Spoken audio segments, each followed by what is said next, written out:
सहना भवतु सहनौ भुनक्तु सह वीर्यं करवावहै तेजस्विनावधीतमस्तु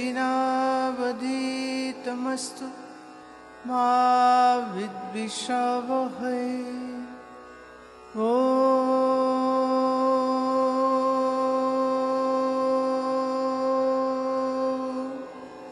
शांति शांति शांति।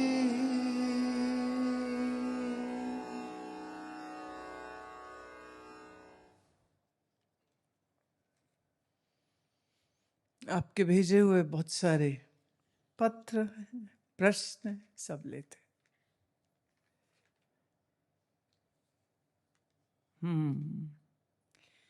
पहला जो आया है मेरे पास, ये पूछते हैं कि कल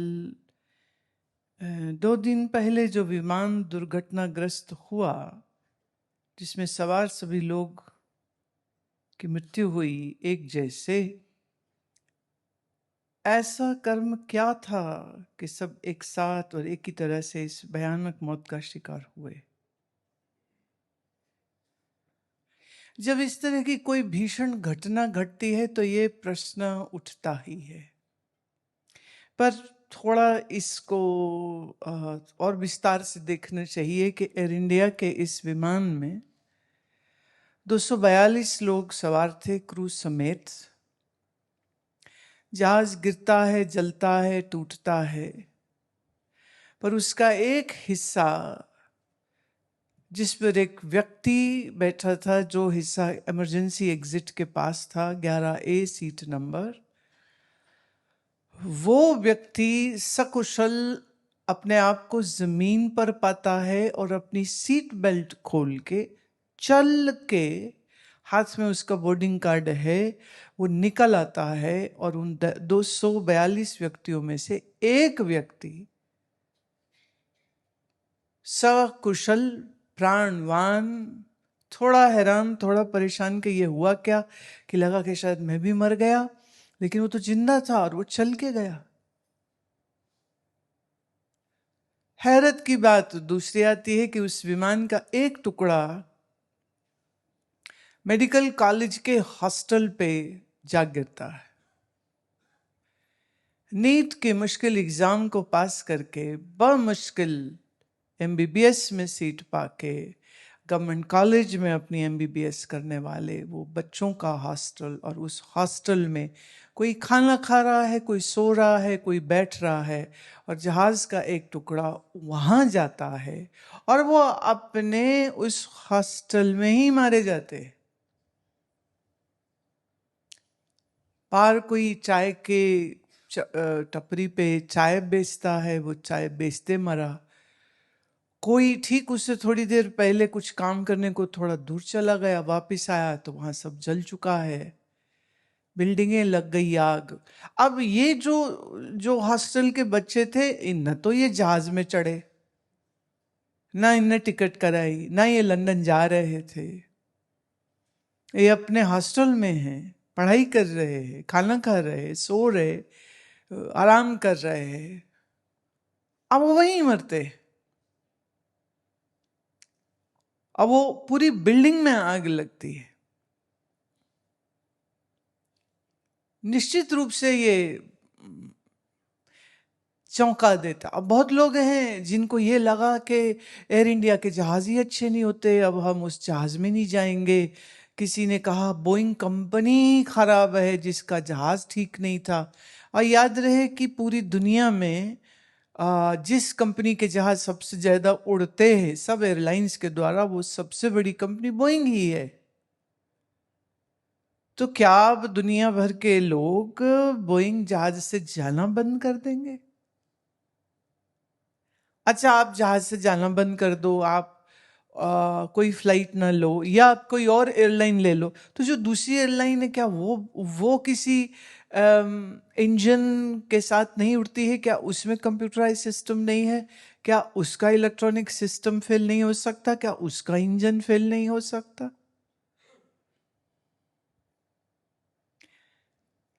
कईयों ने कहा कि नहीं है ना, एयर इंडिया में हम नहीं जाएंगे, हम दूसरी किसी फ्लाइट में जाएंगे। कईयों ने टिकटें चेंज कराने का सोचा। हमने भी सितंबर में जाना है, हमें भी कहा गया कि एयर इंडिया में मत जाओ। मैंने कहा ठीक है, हम एयर इंडिया में ना जाएंगे, पर जिस किसी दूसरी एयरलाइन में जाएंगे इसकी क्या गारंटी है कि वो उड़ता ही रहेगा। और फिर जो हॉस्टल में बच्चे मरे या घायल हुए या आसपास की बिल्डिंगों पर जहां आग लग गई, वो तो कई फ्लाइट में जा नहीं रहे। तो इसका मतलब सवाल ये नहीं है कि आप किसी जहाज में हैं या आप किसी ट्रेन में हैं और ट्रेन या प्लेन का सिस्टम फेल हो गया या ड्राइवर की या पायलट की गलती हो गई, इसलिए अब हम किसी दूसरे जहाज में न जाएं, अब हम सुरक्षित रहेंगे अगर जहाज में नहीं जाएंगे। तो मैं ये कहना चाहती हूँ, मृत्यु का समय निश्चित है। आप वो जहाज में जाओ, अगर समय आ गया है तो मरोगे, आपका समय नहीं आया तो उसी जहाज में बैठा हुआ एक व्यक्ति बच जाता है। The only single survivor of this crash was very much in that flight, but he walks just simply on the road. He removes his seat belt. His seat belt is still there. So one thing very important, always wear your seat belt. Plane और car, please wear it. आप लोग अक्सर car में नहीं पहनते हैं, पर पहननी चाहिए। सीट बेल्ट पहननी चाहिए, हमेशा पहननी चाहिए। अब वो सीट बेल्ट खोल के उठ के चल के जाता है, अब उसका बोर्डिंग कार्ड हाथ में लिए लिए जा रहा है। इसका मतलब जब उसकी मृत्यु का समय नहीं आया तो जहाज क्रैश हो जाए वो तो भी सुरक्षित रहेगा, और समय आ गया तो वो हॉस्टल में बैठे हुए पर भी मर गए। एक न्यूज़ के नेटवर्क का ये कहना था कि उन्होंने उस एरिया में कई पक्षी जले हुए देखे। वो उड़ने लगा था, क्रैश होगा तो उसके पंख यूं खुले रह गए, उसी में जल गया। तो अब वो हड्डियां हैं उसकी जो यूं फैली हुई है। कई कुत्ते मर गए, कई बिल्लियां मर गई। जो बचे वो इतने डर गए कि वो छुपे बैठे हैं, तो उनका रेस्क्यू हो रहा है इस समय पर। एक कोई एनजीओ है, वो जा जा करके उन जीवों को, बिल्ली है, कुत्ते हैं, गाय है, भैंस है, इनको वो सुरक्षा दे रहे, उनको वो बचा बचा करके खिला पिला रहे, दवाइयाँ दे रहे। याद रहे, ना प्लेन क्रैश किसी को मारता है, ना ट्रेन क्रैश किसी को मारता है, ना कैंसर मारता है, ना स्ट्रोक मारता है। मारता सिर्फ व्यक्ति को उसका काल है। जब काल आ गया, जब समय आ गया, तो फिर वो लौटता नहीं, वो अपना प्लान चेंज नहीं करता। निश्चित रूप से ये एक बड़ी, मतलब हमारे भारतीय उड्डयन विभाग की, मंत्रालय की, इस देश की एक सबसे बड़ी दुर्घटना है। हमारी प्रार्थना है उन सब क्रू वालों के लिए जो उसमें थे, पायलट्स के लिए, उसमें जो परिवार थे, उन सब के लिए। वो जो जमीन पर थे, हॉस्टल्स में या घरों में या रोड पे, वो जो जिनकी मृत्यु हुई है, सबकी मृत्यु का धागा एक ही निकल के आ रहा है। उनका समय आ गया था। काल बहुत बली है प्यारे, काल से कोई जीत नहीं सकता है। और ये बात डरने की नहीं है, ये बात घबराने की नहीं है, ये बात समझने की है कि जब तक आपका वो समय नहीं आया तब तक कुछ नहीं होने वाला।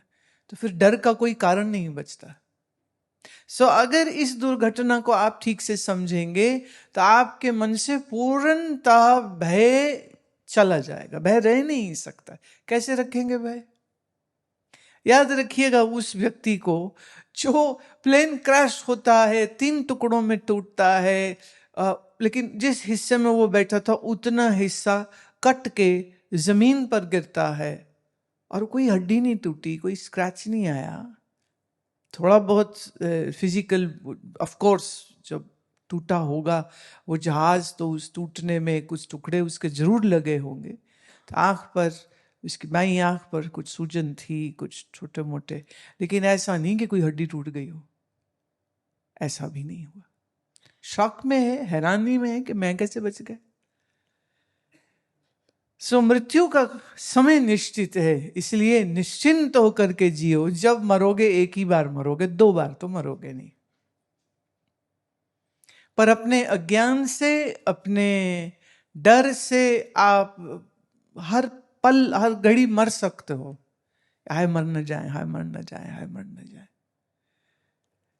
वो बारिश ज्यादा होती है, बिल्डिंग पूरी बैठ जाती है, तीर्थ यात्रा पे जाते हैं, वहीं कोई बाढ़ बाढ़ आ जाती है। आज की ही खबर है, केदारनाथ में फिर एक हेलीकॉप्टर क्रैश हो गया। 4 दिन पहले वो फिर बिगड़ गया था, रोड पे लैंड हो रहा था। आज क्रैश हुआ है, 17 लोग प्लस पायलट, 18 लोग। मैं ये निवेदन करना चाहती हूं, कृपया सुने इस बात को। तीर्थ का स्थान मौज मस्ती, घूमने फिरने, पर्यटन का नहीं होता है।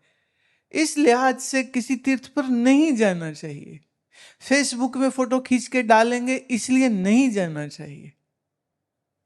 आप शिव के उपासक हो अगर अगर तो सुनो, फिर 6 महीने ओम नमः शिवाय का जप घर करो। 1.5-2 घंटा जप रोज करो। हर रोज शिवालय में जाओ, दर्शन करो। हाँ, 6 महीने, साल निकल जाएं आपको ये करते हुए, तो फिर आपके शहर, आपके घर, आपके गांव के आसपास बहुत से तीर्थ होंगे। पहले वो तीर्थ तो दर्शन कर लो और फिर केदार भी चले जाना।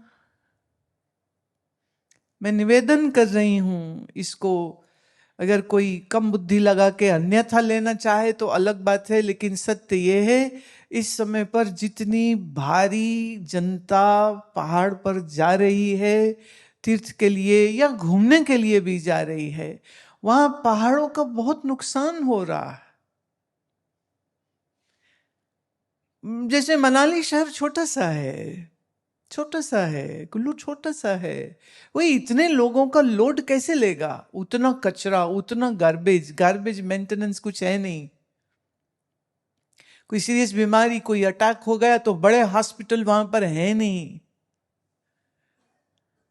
आज जो 5 से 8 किलोमीटर की दौड़ ना लगा सकता हो, उसको तो केदार की ओर मुंह करना भी नहीं चाहिए। हम 2004 में मानसरोवर कैलाश गए थे। 2-3 महीना पहले मैंने सबसे कहा कि जिन जिन का इच्छा है इस साथ जाने के लिए, वो लोग रोज से कम 5 किलोमीटर की सैर और खाना ठीक करो और वर्जिश अपनी बढ़ाओ, ताकि वहाँ ऑक्सीजन कम होगी हायर ऑल्टीट्यूड पे। ये ना हो कि तुम्हारा दिल या दिमाग कुछ फट जाए, जाओगे तीर्थ यात्रा करने और वो तुम्हारी अंतिम यात्रा ही हो जाए, और ऐसी परिस्थिति नहीं हो। इसलिए पहले शरीर को तैयार करना जरूरी है, ट्रेन करो अपनी बॉडी को। See, if you wish to climb to a Shiva temple which is at like 14,000 feet, which is at say 18,000 feet, the Kailash is like higher, Manasarovar is at 17,000 feet.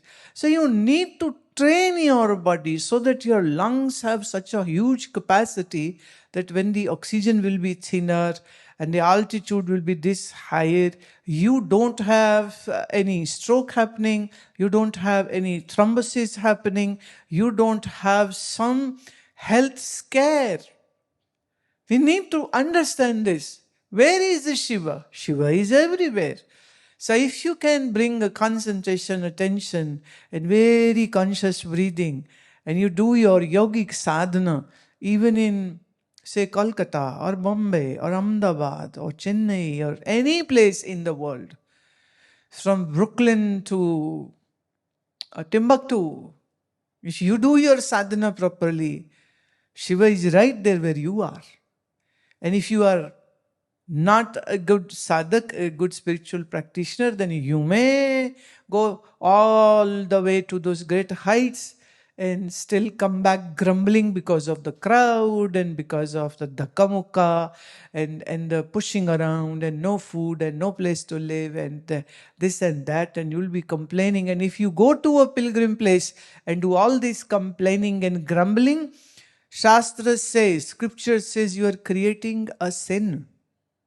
Better don't go there. Or be that prepared. You have to have that asceticism in your life so that you aren't bothered about height or food or sleep or bed, and you aren't looking for anything because you have trained your body like a yogi. If not, don't go to Kedarnath. Don't go to Amarnath. You want to go, train your body nicely. Do your mantra jap nicely. Do your Panchakshari mantra and Om Namah Shivaya sadhana beautifully. Exercise a lot. Hold your Sarvangasana for 20 minutes. If you can do that, please go to Amarnath. If you cannot hold your Sarvangasana for 12 minutes or 20, don't even think of going there. Why go there? पर वहां क्या है, वहां जाएंगे क्यों? घूमना फिरना होगा, खाना पीना होगा. जो तूने खाना पीना वो यहीं खा लेना, जो भी खाना तुमने गंदमंद. वहां भी तो वही मिलेगा, अच्छा थोड़ी मिलेगा. हाइजीन के प्रश्न है. सोच के देखो, भारत में टीबी फैलने का मालूम सबसे बड़ा कारण क्या है? तीसरी स्टेज तक तो लोगों को पता ही नहीं चलता उन्हें टीबी है, और वो यहाँ वहाँ सांस लेते फिर रहे, थूकते फिर रहे हैं, इसको उसको छूते फिर रहे हैं. आप जिसे सामान ले रहे हो उसको नहीं पता, आप खरीद लाए, उससे साथ में टीबी भी ले आए आप. और चौथे ग्रेड में अगर किसी को टीबी हो जाए तो बहुत बहुत मुश्किल हो जाता है. 9 महीने की दवाई, सिक्लूजन में रहना. अब टीबी के ये जो ये बैक्टीरियाज हैं, ये जो वायरसेस हैं, और हाइजीन कॉम्प्रोमाइज है. आपको नहीं मालूम, मैं आपको बताती हूँ. मैंने 30-35 वर्ष पहले हमारे कई जो संत मित्र थे, उन्होंने बताया कि वो जब जाते हैं गंगोत्री ऋषिकेश से, तो वो पैदल जाते थे. तो अपने साथ वो गुड़ और काला चना थोड़ा सा थैली में बांध करके वो अपने कंधे पे उठा के साथ ले जाते थे. दिन में 12 से 15 किलोमीटर रोज चल लिया और जल पी लिया और वो गुड़ खा लिया. अगर कहीं कोई लंगर मिल गया तो वो खा लिया, किसी पेड़ के नीचे सो गए और अगले दिन फिर चलने लग गए. ऐसे उनको महीना लगता था फिर बद्रीनाथ पहुंचने में.